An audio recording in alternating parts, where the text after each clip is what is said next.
Hello, welcome back. So we're going to review this book by Dennis Oliver. It's in the TankCraft series.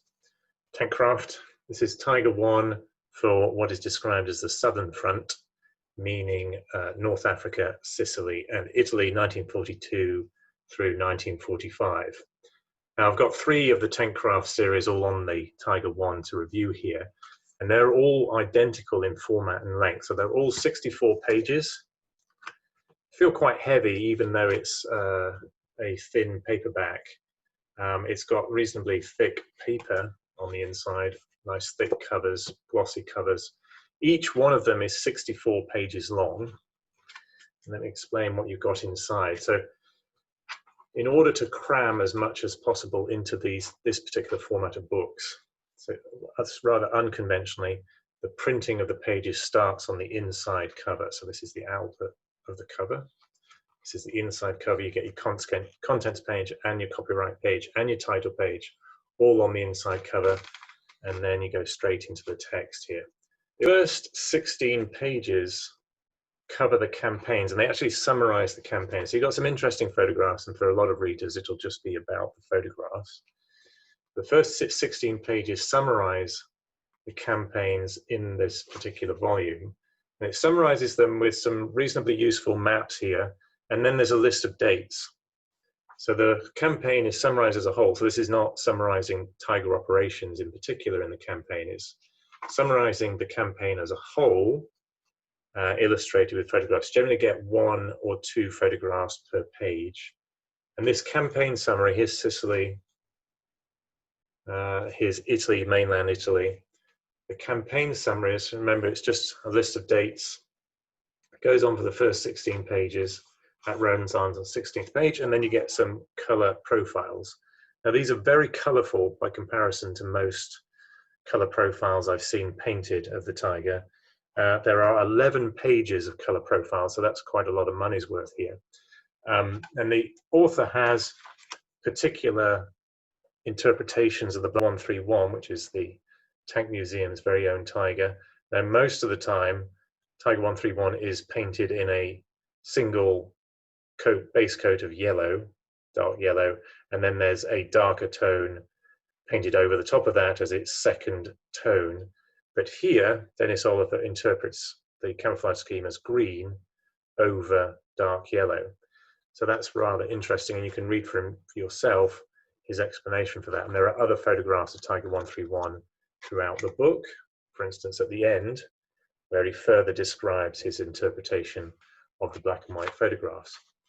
So you've got 11 pages of color images of different tigers. These are all operational tigers coming through to the campaign in Italy.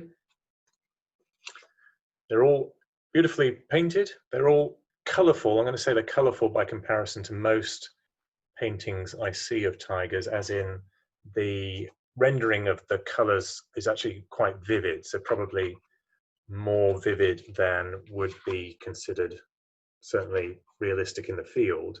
Certainly after weathering, you can see that the greens are quite vivid. So you get 11 pages of color profiles, and then you get 20 pages of color photographs of models. So highlighting exemplary renderings of plastic models of the Tiger tank, and then some description here, essentially reviews of the different kits on offer, so the quality of the kits and their differences and things like that. So these pages discuss the kit. So there's actually 20 pages just discovering the different kits. And then, this is not quite the final section. This section begins here, and remember the production here is trying to maximize content, so there are actually no section headings telling you that you are transferring from models to now units. So this section is all about units. The transitions are quite abrupt. So this is going to tell you about, first of all, the 501st Heavy Tank Battalion, which was the first to go to Tunisia. And there are some useful structural schematics here of the different units. And it will take you through the units into Italy. And then there's another very abrupt section change here. So this is the end of the units, and then without any sort of section title, this is actually a new section which is just going to describe the different field modifications and factory modifications of the Tiger over time. Now this section seems to me to be exactly the same in the other books in this series, right? So there's a book on the Tiger 1 on the Eastern Front, and this final section, which is about the modifications over time to the Tiger's design, it seems to be the same.